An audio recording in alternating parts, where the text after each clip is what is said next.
Hello, welcome to the North Carolina Pharmacists Association webinar series. We appreciate your participation in this presentation titled Going Viral, HIV Update, 30 Years of Progress. Following the webinar, please be sure to follow the instructions alongside the webinar's link on the NCAP website to obtain CE. NCAP members will receive 1 hour of free NC-CE credit. Our speaker today is Stephen Johnson, an assistant professor at Campbell University College of Pharmacy and Health Sciences. Dr. Johnson completed his postgraduate training in acute care at UCLA Medical Center and completed further training in internal medicine, infectious diseases, and academia at Duke University Medical Center and Campbell University. Dr. Johnson's practice site is at Novant Health Forsyth Medical Center, where he is an internal medicine infectious diseases specialist.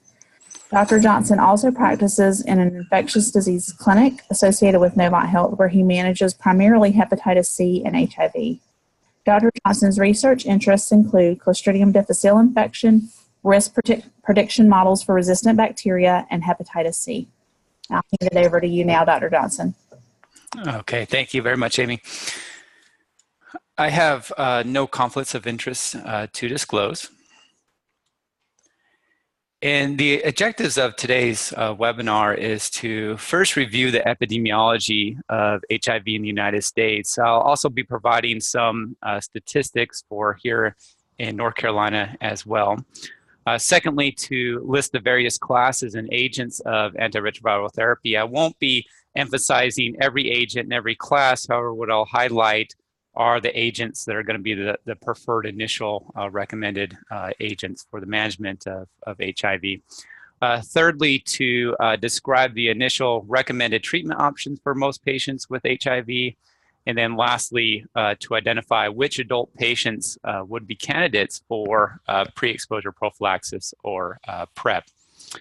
The overall objective of this webinar is not to make everyone necessarily an expert in HIV management. However, really just to provide an update on the current state of HIV management and talk about some of the key changes that have occurred over the last few years. I'd first like to start off with going through some background and epidemiology, but before I get into that, I just have a few baseline questions to think about. The first one is new infections with HIV are blank in the United States? Are they increasing, remaining about the same, or decreasing?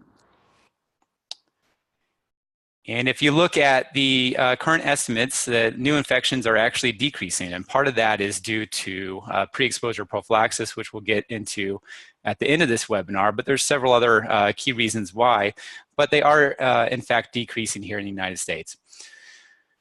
The next question is when was the first antiretroviral drug available to treat HIV?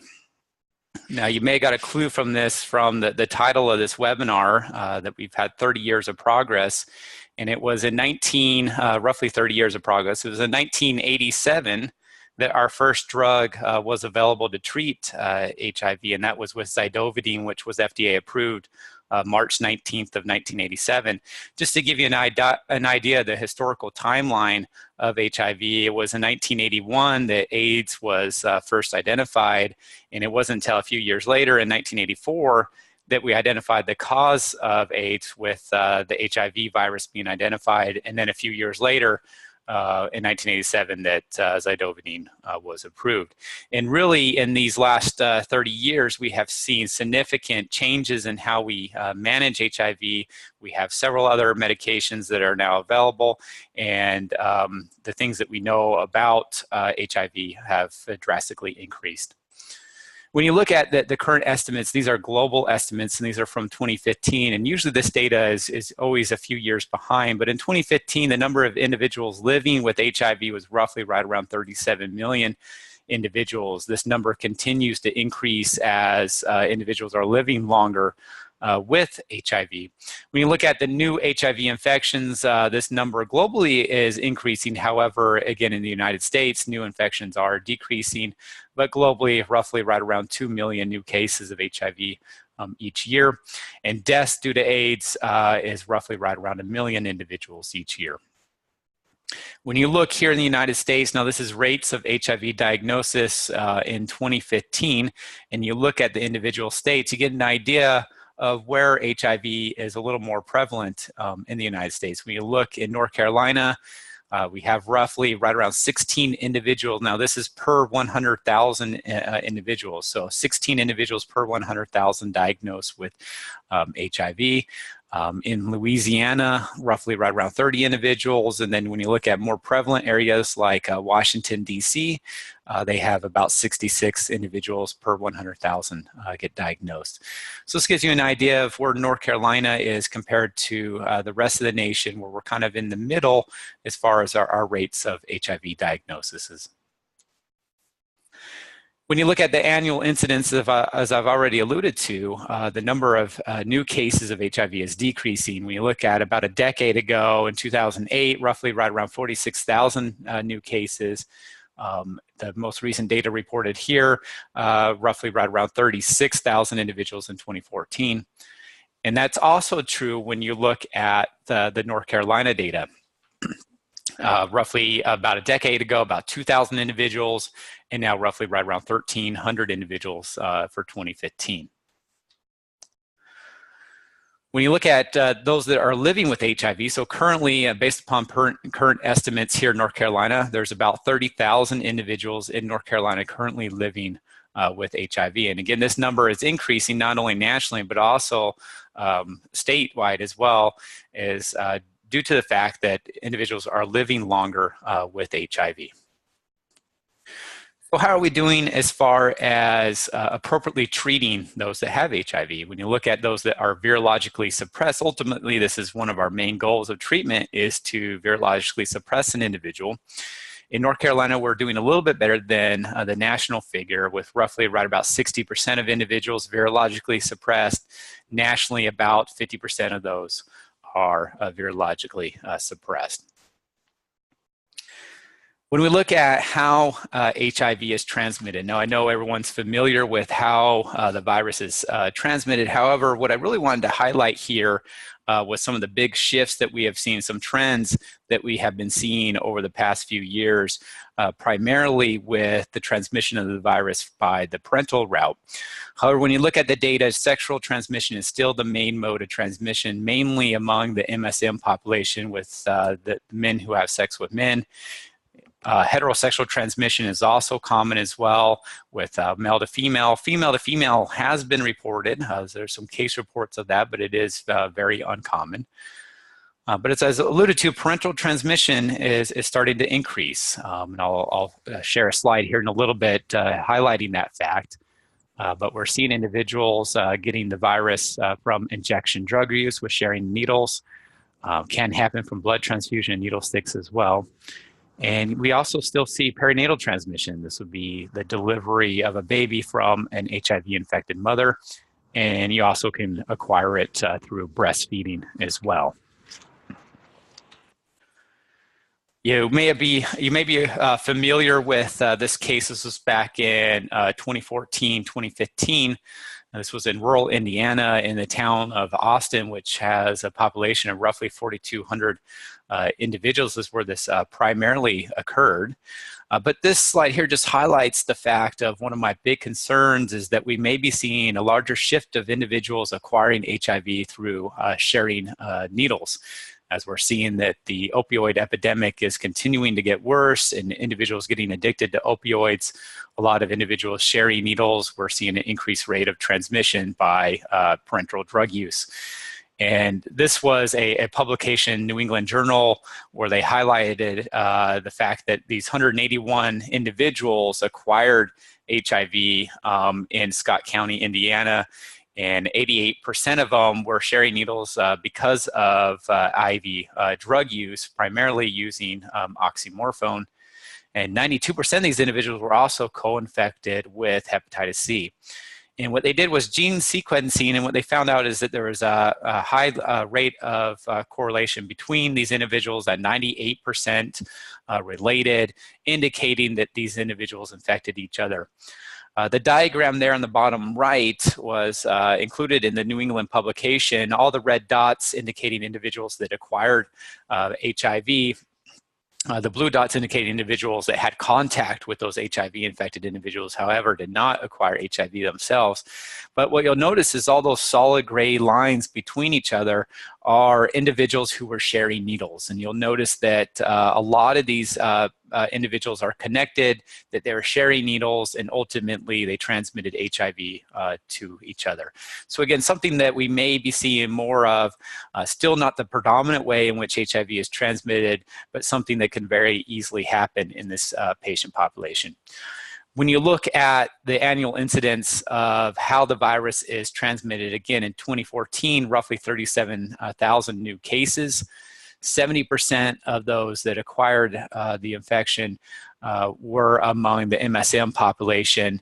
23% was heterosexual transmission, and then the last 5 to 8% was from parenteral drug use. When we look at factors that affect the transmission of virus, obviously there's a lot of things that affect the likelihood of an individual acquiring the infection, one being the type of bodily fluid that an individual is exposed to, but there's a lot of other factors that can affect it as well. One big one being the viral load. Obviously, the higher the viral load, the more likely an individual is to infect another individual. So if someone has an acute infection when their viral load is extremely high, their likelihood of transmitting the virus is also high as well. When someone has AIDS, your viral load is going to be higher as well. The likelihood of transmission is higher. On the other hand, if you're on antiretroviral therapy, hopefully on appropriate therapy, and your virus is suppressed, the likelihood of transmission is a lot lower. And that's also, again, one of our main goals of therapy is to virologically suppress the individual to ultimately prevent transmission of, or hopefully prevent the transmission of the virus. Obviously, the presence of genital ulcers would increase your risk. Condoms reduce the risk. Circumcision can reduce the risk to the individual, but not to the partner. Another question here to think about is which of the following is not typically a method of transmission of HIV? I'll give you a few seconds to think about that.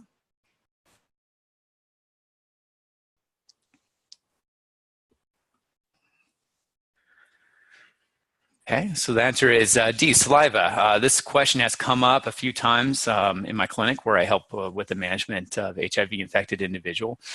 The likelihood of transmitting the virus through, say, kissing someone and coming in contact with saliva is very unlikely. Now, obviously, that risk increases if I have open wounds in the mouth, but simply kissing someone or coming in contact with saliva, I tell patients that you're not going to acquire HIV that way. It would be extremely unlikely. So when we look at our HIV treatment, this is abbreviated as ART or antiretroviral therapy. An older term that we used to use is HAART or HAART. That's not used really anymore, primarily because all of our treatment is highly active. So highly active antiretroviral therapy. There's no such thing as low active antiretroviral therapy. So that's now just shortened to ART now. So before we get into that, I want you to think about this question here is which HIV-infected individuals should receive therapy? And the reason why I'm highlighting this question is this is something that has changed drastically with how we manage HIV-infected individuals. If you first learned about HIV, say 5 to 10 years ago, this has drastically changed. The answer is D, regardless of their CD4 count. This next slide here just highlights directly from the most up-to-date guidelines. This has been a recommendation prior to the most recent update, but it's a relatively recent change. And basically what the guidelines state is, regardless of what an individual's CD4 count is, they should be treated on antiretroviral therapy. And that's actually an A1 recommendation, so very strong literature to support that. We have great data to tell us that we should be treating all patients regardless of what the CD4 count is, which is a big change from what we used to do. We used to wait until an individual CD4 count got low enough, and then we'd say, okay, now you are a candidate for treatment. And there's a lot of potential benefits for starting therapy early, that once we make that diagnosis, we go ahead and make arrangements to start treatment. And there's a lot of data to support that. We know that that's associated with better immunological responses, better clinical outcomes, that it makes sense that if the virus is weakening my immune system, that the longer I wait, the weaker my immune system is, and it takes a long time to be able to restore my immune system. So if I start early and prevent the weakening of the immune system, I'm going to have better outcomes. Also, a lot of other potential risk are decreased and complications are decreased, such as HIV-associated nephropathy, cardiovascular disease, a lot of other complications that are reduced. So as far as our goals of therapy, when I meet with patients in the clinic and we talk about antiretroviral therapy, whether they're newly diagnosed or we're continuing to manage them, I first let them know that our goal is not necessarily to cure you of your HIV, that unfortunately we do not have the abilities to do that currently. Now that may be something in the future, but we currently do not have the abilities to cure you. So instead what our goals are is, number one, to suppress the virus. That not only do I want to suppress it, but I want to durably suppress it. So I want to suppress it as long as possible.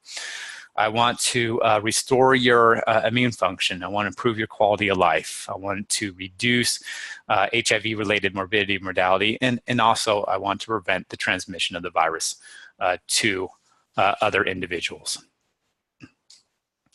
So when we look at our antiretrovirals or ARVs, a lot of times when we think of antiretrovirals, we think about just the management of HIV, that yes, we can use ARVs for the initial management or treatment experienced individuals, that I can use it to manage HIV, but I can also use it for prevention. This is something that we're getting more experience with, something that we're getting more data to support, that I can use this for both pre-exposure and post-exposure prophylaxis. And I can use it for vertical transmission prevention with the mother to child, and try to prevent transmission during birth. When we look at all of the current ARV medications, now when I show this slide, a lot of times to students, they get very overwhelmed with the amount of agents that are available. And we do have a lot of agents that are. We have roughly 31 agents available to treat HIV, and then we have several other combination options as well. And within each class, we have several agents that are available. You'll notice here that I have highlighted just a few NRTIs and some of our integrase inhibitors. And the reason why I've highlighted these two in red is these are the two classes that are considered preferred initial therapy in most patients. And I'll talk about some of the unique class effects with each of these agents, but primarily what we'll be focusing on are NRTIs and integrase inhibitors, since that's what we're primarily using and are recommended for most patients. The other thing I want to highlight in this slide here is at the very bottom right is the monoclonal antibody. We do now have a new class of HIV regimens now with monoclonal antibodies available. There's several other new agents as well that fall in some of the existing classes, like we have a newer integrase inhibitor available now with bictegravir. We have a newer NRTI available with doravirine. So we have a few new agents available in some of the classes that have been around for a while, but now we also have this monoclonal antibody available as well. As I've alluded to already, we have a lot of combination tablets as well too. We have combination tablets that include just NRTIs. We have some that include NNRTIs plus NRTIs. Again, highlighted here in red, the ones that you're going to see a little more commonly with Truvada and Descovy. Truvada contains the older tenofovir with tenofovir disulproxyl fumarate, or TDF. Descovy includes the newer tenofovir with tenofovir alafenamide, or TAF. Both of those tenofovirs are paired up with entrocitabine. And then a newer available product is the Simduo, which has tenofovir as well, older tenofovir, except it pairs it up with lamivudine instead of entrocitabine. So we have some newer available combinations as well. Looking at the NNRTI plus NRTIs, the first one I have listed there is a tripla, which is efavirenz, tenofovir disoproxil fumarate, and entracidabine.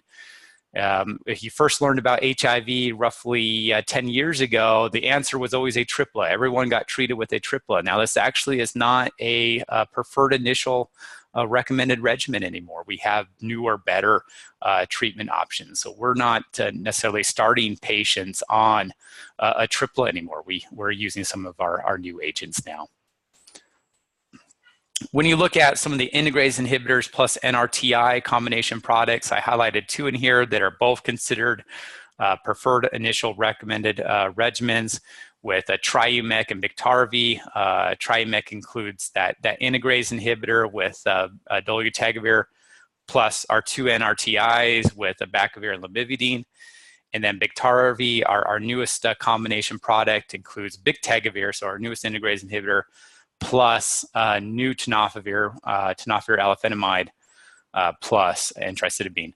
Recently, on the guideline updates from a few months ago, Stribild and Genvoya used to also be considered preferred initial recommended regimens in most patients with HIV. However, they just dropped that because of the elvategravir require boosting with the cobicistat, so they are not considered the initial recommended regimen in most patients anymore. We also have some formulations with protease inhibitors. The one that I want to highlight here is Simtuza. This is darunavir, our protease inhibitor that's co-formulated with cobicistat, new tenofovir, and entracidabine. So it's a single tablet regimen, our only single tablet regimen that contains a protease inhibitor in it.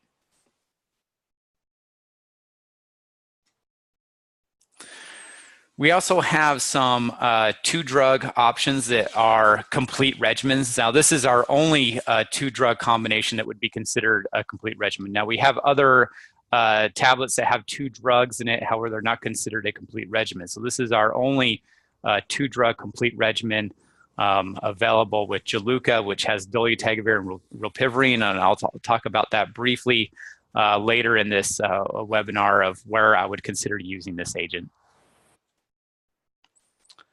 So we'll first start off with the NRTIs. And these are going to be our primary drugs that we're going to be using. They're considered the backbone of our regimens. We have mainly 4 agents that we're using within the NRTI class. The first one being abacavir, and then we have entracidabine or lamivudine. We usually choose one or the other of these. And then we either use abacavir or we use tenofovir. And we have 2 forms of tenofovir. We have, again, the old tenofovir, which is tenofovir disoproxil fumarate, which is TDF. And we have the newer formulation of tenofovir, which is tenofovir alafenamide. So those are the 4 drugs that we're using. So we have tenofovir, whether that's old or new tenofovir. We have entracidabine and lamivudine, and we have abacavir. So in our regimens, we're typically going to have 2 NRTIs. We look at some unique things about the NRTIs. The mechanism of action, again, just as a reminder, is these competitively inhibit reverse transcriptase. These primarily undergo renal excretion, so that's important to be familiar with, is that a lot of these NRTIs are going to require renal adjustment. One of the big exceptions to that is abacavir. Zidovudine is an exception to that as well, too. Not an NRTI that we're really using anymore, but definitely abacavir. We're still using quite a bit of that, and it's important that to be familiar with the fact that that one does not require renal adjustment.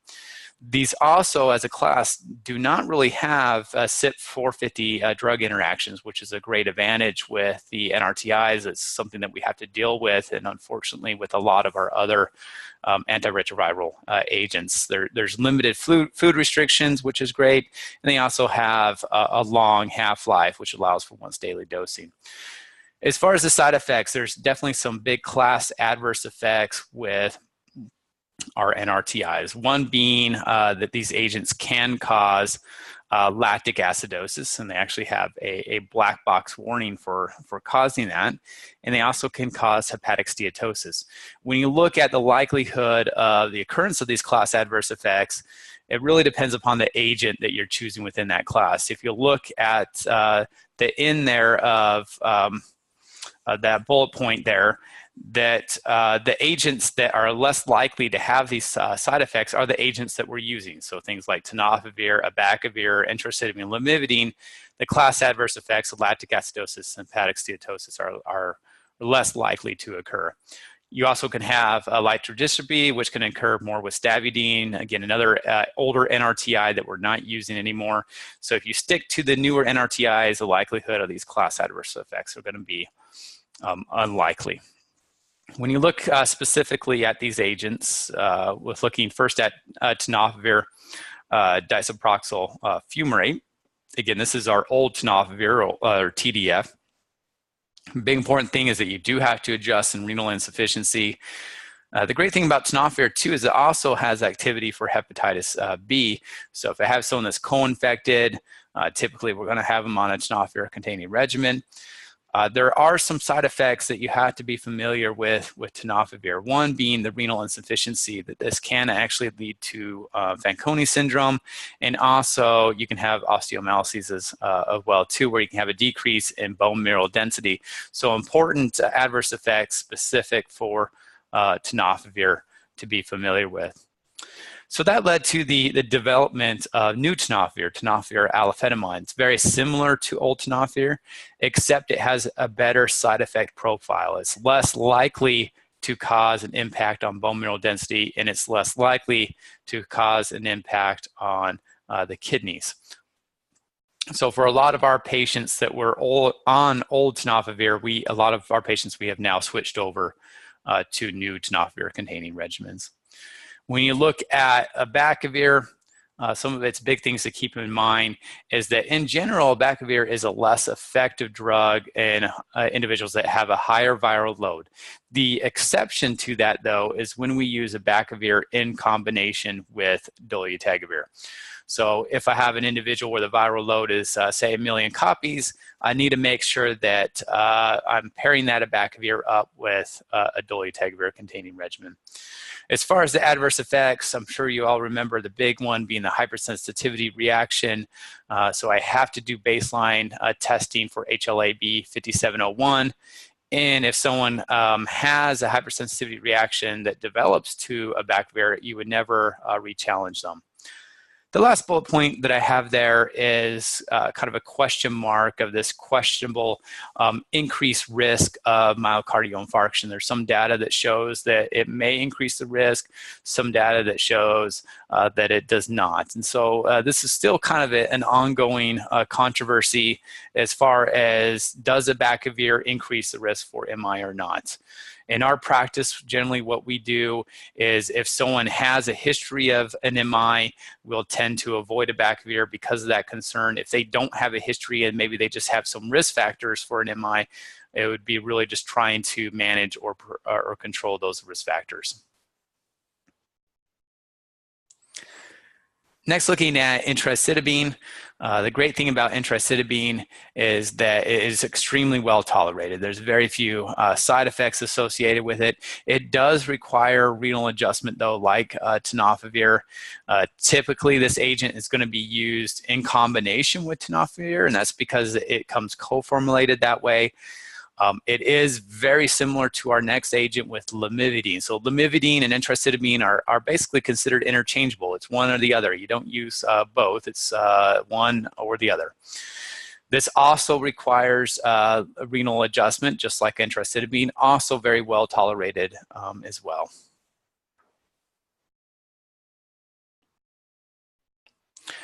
So when looking at the NRTIs in summary, our regimens to treat HIV, we're typically going to have 2 of them. Again, either we're going to have tenofovir plus intracitibine, or typically abacavir is paired up with lamivudine. Now, it doesn't have to be that way. It could be tenofovir plus lamivudine, or it could be abacavir plus intracitibine, but they come co-formulated that way, so it makes sense that we're going to use them with those combinations. These are going to be primarily, again, renally eliminated. The exception there, again, would be abacavir, where we don't worry about renal adjustment, and zidovudine. Monitor for those class adverse effects, again, the lactic acidosis, the hepatic steatosis, look at renal function. Monitoring your HLA-B5701 for abacavir. Make sure that you collect that at baseline before you start someone on it. And then also looking at bone mineral density if you're on a tenofovir product.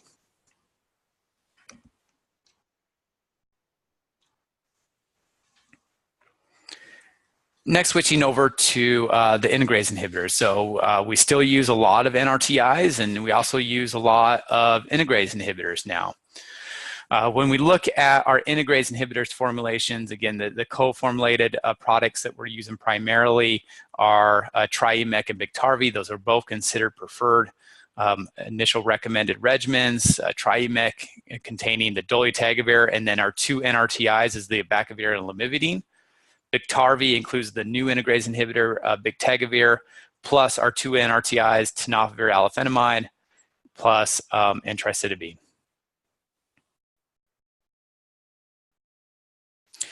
When we compare the various integrase inhibitors, there's some advantages and disadvantages to each of these. Our first integrase inhibitor that we had available was raltegravir. The advantage of that is that we have our most experience with it. We've treated a lot of patients with raltegravir. We actually still have in our clinic quite a few patients that are still on raltegravir. It has fewer drug interactions than elvitegravir or dolutegravir. Some of the disadvantage, though, with it, that it does require twice daily dosing. However, there is a new formulation available that allows for once daily dosing. Another disadvantage, though, is it does not come co-formulated with another product. So if I'm going to use raltegravir, I'm going to be on at least a 2-tablet regimen. So that's a potential downside compared to some of the other integrase inhibitors that come in a single-tablet regimen. When you look at elvitegravir, that is one of its advantages, that it comes with a single tablet regimen. It is once a day dosing. The big downside, and the reason why the elvitegravir containing regimens are not considered initial recommended regimens anymore, is because that elvitegravir, to make it once daily dosing, it has to have a booster to prolong its effect. So it requires that cobicistat boosting. The downside of having that COBI in there is that COBI now interacts with a lot of other agents that individuals can be on. Next, looking at dolutegravir, the advantage of dolutegravir is that it is the only non-TDF containing single tablet regimen. So this comes co-formulated again in Triumec with abacavir and lamivudine. That may be an advantage for someone in which I'm trying to avoid tenofovir, say someone who has really bad kidney disease that I want to avoid tenofovir, or maybe someone who has really bad osteoporosis where I want to avoid tenofovir. And so this is our only single tablet regimen that includes a non-tenofovir. It is once daily dosing. It does have a higher barrier to resistance compared to raltegravir and elvitegravir. It does have few drug interactions. It is also active against some viruses that are resistant to raltegravir and elvitegravir as well. The downside, though, is that it is only co-formulated with abacavir and lamivudine. So there's some disadvantages with that. Say if someone is HLA-B5701 positive, say someone who does have maybe a history of a myocardial infarction where maybe you want to avoid the abacavir. So that is a downside as well. Our last and newest integrase inhibitor is bictegravir. Advantages is also once daily dosing, the higher barrier to resistance, very few drug interactions. It is also active against raltegravir and elvitegravir resistant viruses. And really the biggest disadvantage with bictegravir right now is we don't have a lot of experience with it. We do have quite a few patients in our clinic that we have started on a bictegravir containing regimen, but we don't have a lot of experience with that drug currently. When you look at the adverse effects, in general, integrase inhibitors are extremely well tolerated. There's a few GI side effects. You can see some hypersensitivity reactions that can occur very rarely. You can see some increased LFTs, but that may be due to other agents that these integrase inhibitors are co-formulated with. In general, the integrase inhibitors are extremely well tolerated. And you'll notice in the HIV pipeline, a lot of the new drugs that are being researched and developed right now are integrase inhibitors because they are such durable drugs and they are so well tolerated.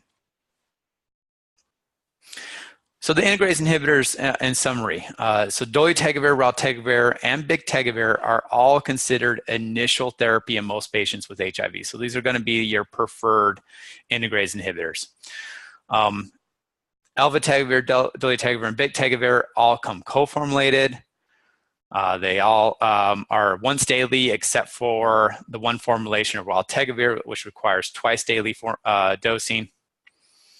Alvategravir and raltegravir do have that lower genetic barrier to resistance, still great drugs and still work very well. However, compared to the other integrase inhibitor, they do have a lower genetic barrier for resistance. You have very few drug interactions for most of these, except for alvategravir, and that's because of the co-formulation with COBI. And again, they are extremely well tolerated. So when we look at our HIV treatment regimens now,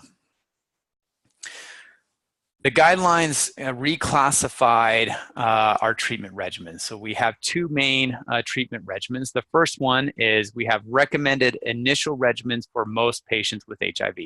So these are the regimens that we should be using for just about everybody in most cases. These are the regimens that have great durability. They have great tolerability. They have very low toxicity profiles. They're easy to use. For the most part, they are single tablet regimens. These are the regimens that we should be using. The other category of regimens, these are recommended initial regimens in certain clinical situations. Now, sometimes we have to use these other regimens, and they could be because of resistance. They could be because of certain past medical history that would require us to use these agents. It could be that maybe they failed another regimen where we have to use these other regimens in certain clinical situations. So these regimens typically do not have as good a tolerability or have some other disadvantage associated with them. When you think about general treatment principles, historically speaking, we've always learned that I need 3 drugs to treat HIV. Now that's being somewhat challenged, and I'll get to that later in this webinar. But historically speaking, the way we manage HIV is with a 3-drug regimen. And the 3-drug regimen that we would use would be 2 NRTIs plus an agent from the other class, whether that's a boosted protease inhibitor, an NRTI, or an integrase inhibitor. And so that's how we've been managing HIV for a very long time now. And the way that we would choose between these different classes would be based upon resistance testing, based upon patient characteristics, and that's how we would choose our third agent. However, now the guidelines say that really what we should be using is just the 2 NRTIs plus the integrase inhibitors. That the NRTIs and the protease inhibitors can be considered in select patient populations or in certain clinical situations. However, our initial recommended regimen is going to be 2 NRTIs plus an integrase inhibitor. So what we have listed here are the 4 preferred regimens listed in the guidelines. The first 3 have A1 recommendations. There's great data to support these. The last one has a B1 recommendation or a B2 recommendation, depending upon which tenofovir product you use. But these are the regimens that we should be starting in most of our patients that we're going to start an antiretroviral therapy for. First one is bictegravir, tenofovir alafenamide, and intracitidine. Again, that's going to be Biktarvy. Next one is dolutegravir, abacavir, lamivudine, which would be Triumeq. Third one is dolutegravir plus tenofovir and intracitidine. That does not come in a co-formulated product. Or the last one would be raltegravir plus tenofovir with intracitidine. That does not come in a single tablet regimen as well too. So the first 2 come in single tablet regimens, and number 3 and number 4 don't. The asterisks basically just say for lamivudine, the single one just says that I can interchange lamivudine with intracitidine. I can use one or the other. The 2 asterisks after tenofovir just indicates that I can use either tenofovir alafenamide, the new tenofovir, or you still can use tenofovir disoproxil fumarate, old tenofovir. So just to kind of recap that idea and get you thinking about these regimens, the question here is which of the following would not be considered an initial recommended regimen in most patients with HIV according to the recent guidelines. So I'll give you a few seconds to think about that.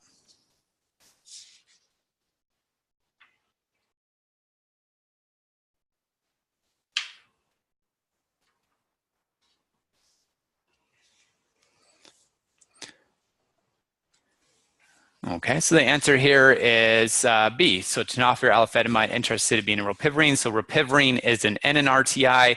So this could be a regimen that I could think about in certain clinical scenarios.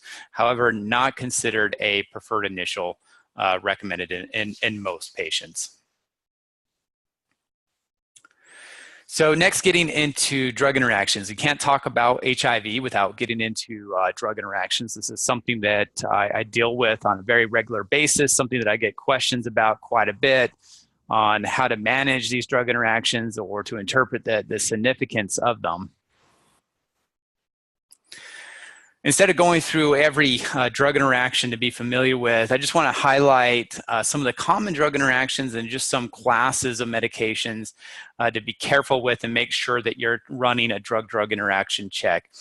Lipid-lowering agents, specifically with statins. If someone's on a statin, definitely do a drug interaction check and make sure that that's going to be okay with the regimen that they're on. Definitely if they're on rifampin interacts with just about everything. Make sure that you're running a drug interaction check with that.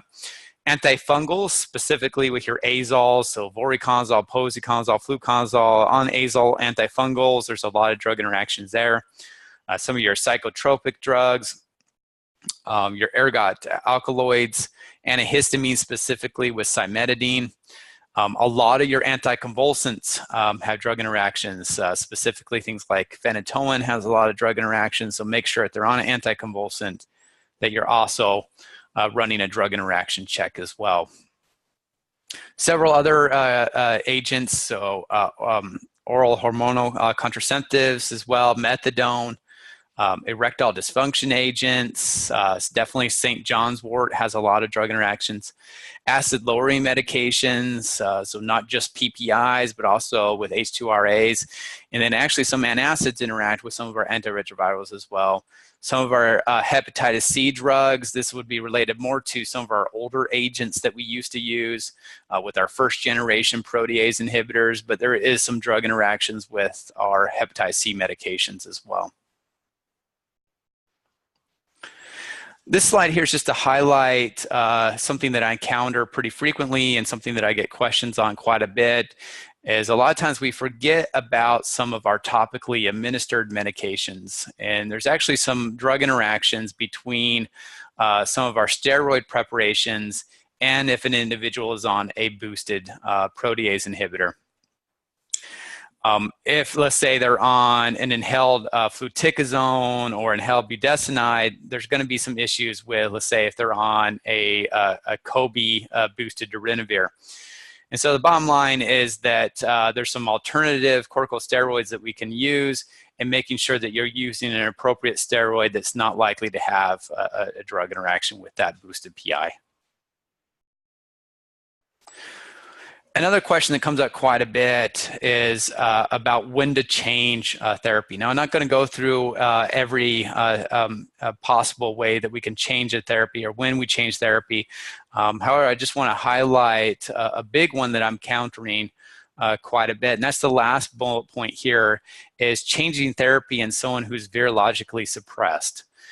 I see quite a few patients that are on older antiretroviral therapies.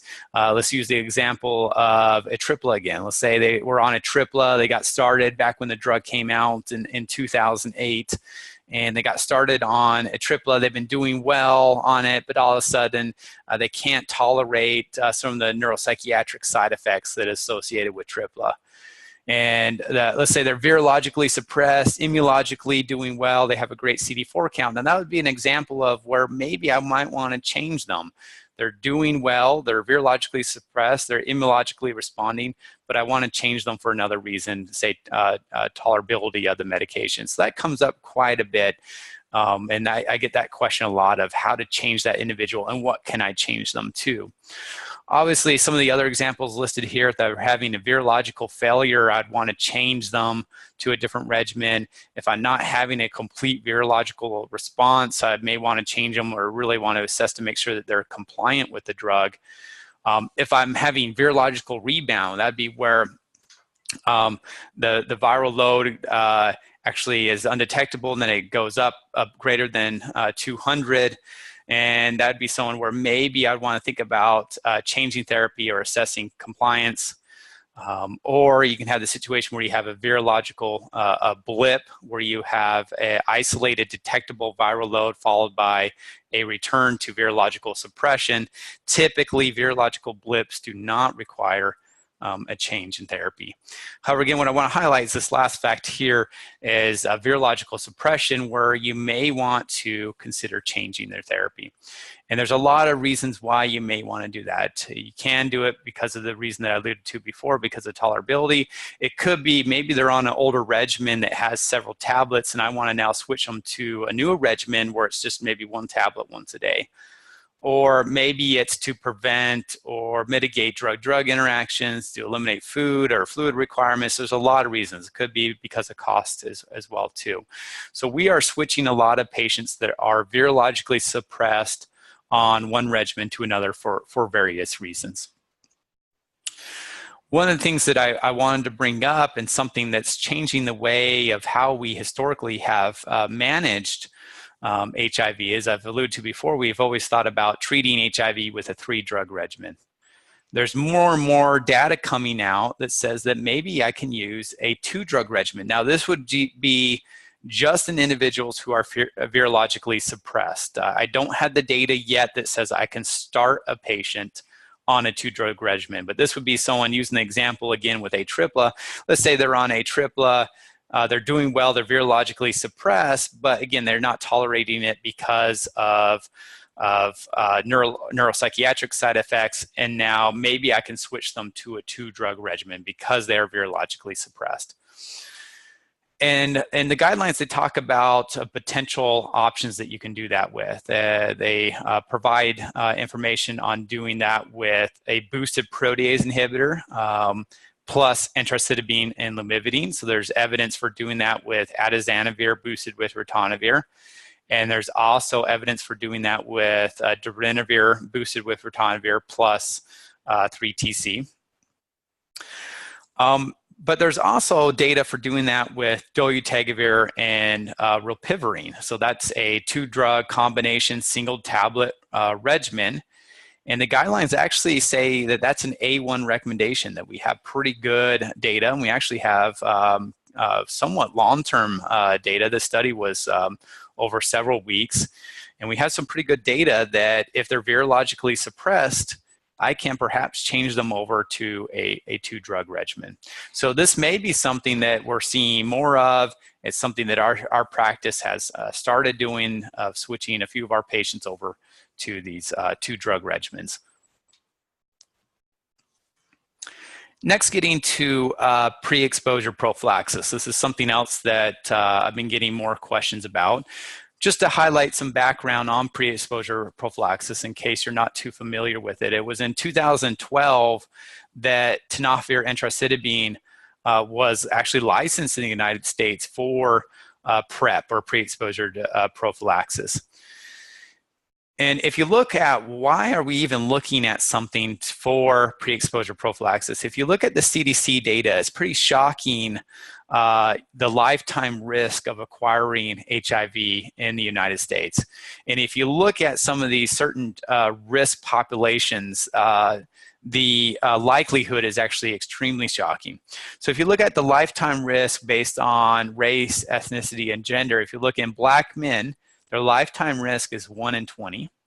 Black women, 1 in 48. Hispanic men, 1 in 48. Hispanic women, 1 in 227. White men, 1 in 132. White women, 1 in 880. But where it becomes very shocking is in the MSM population. So Black MSM basically have a 50% chance of acquiring HIV in their lifetime. So obviously, if I have a 50% chance of acquiring HIV in my lifetime, that would be obviously a target population of where pre-exposure prophylaxis would be a very good idea. Hispanic MSM, 25%, white MSM, roughly 10% chance of acquiring HIV in their lifetime. So very, very high, shocking numbers, and why pre-exposure prophylaxis would be a good idea in these target populations.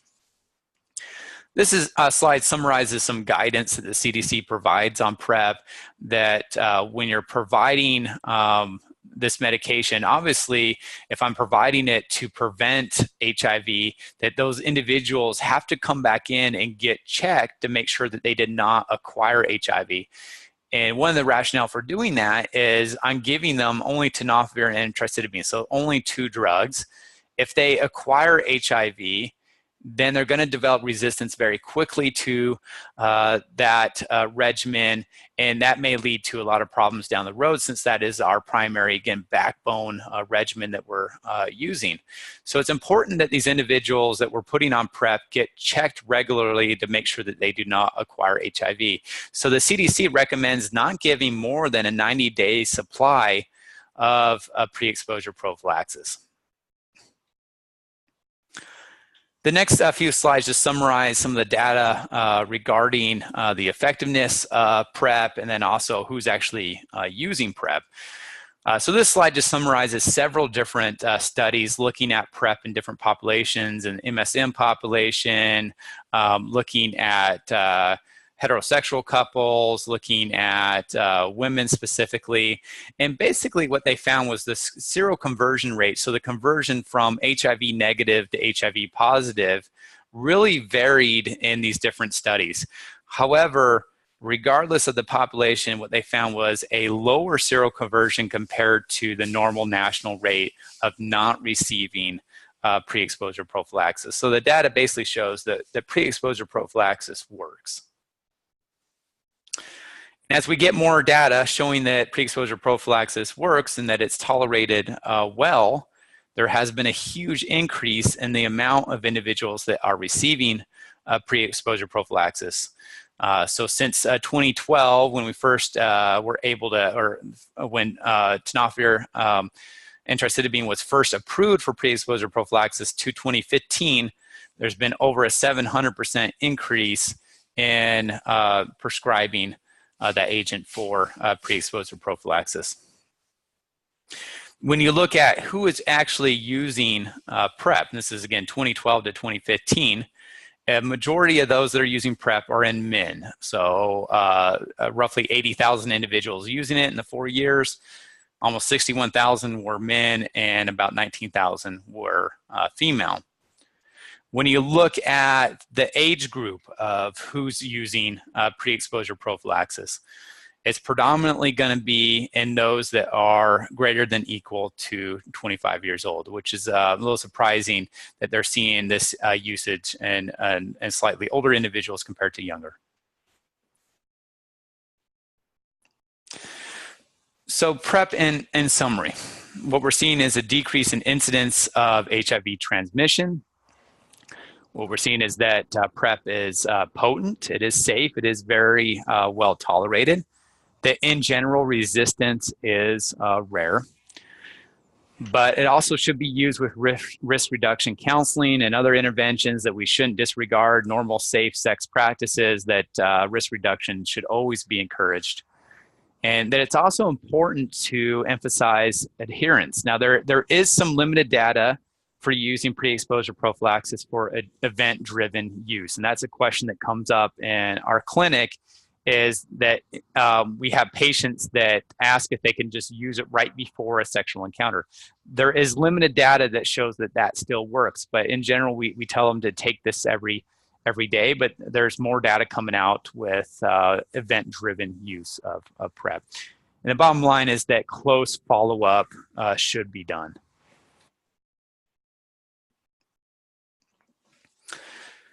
Some conclusions from this webinar is that HIV infection is a worldwide health issue, that the treatment recommendations vary depending upon patient-specific factors, the type of exposure, the stage of the infection, that the standard of care currently for treatment of chronic infection is 3 antiretroviral drugs. However, again, that this is somewhat being challenged, especially in those that are already on 3 drugs and are virologically suppressed, that perhaps a 2-drug regimen may be feasible. It's important that we counsel on adherence, about side effects, that we're monitoring for drug interactions. These are all major areas of pharmacy involvement where I get a lot of questions and where I get involved with the management of HIV. There are newer and simplified regimens that continue to emerge, and the recommendations change very frequently. They usually get changed at least once a year, sometimes twice a year. So it's important that if you're managing patients with HIV, that you're checking the guidelines frequently to see what the most current up-to-date recommendations are. So in closing, I've enjoyed providing this webinar for the North Carolina Association of Pharmacists. I hope that you all have found the content of this webinar to be informative. And to receive continuing education, please follow the instructions provided for this webinar on the NCAP website. And I thank you all for your participation. And if you have any questions regarding this material or any questions regarding HIV in general, feel free to send me an email. Thank you, and bye-bye.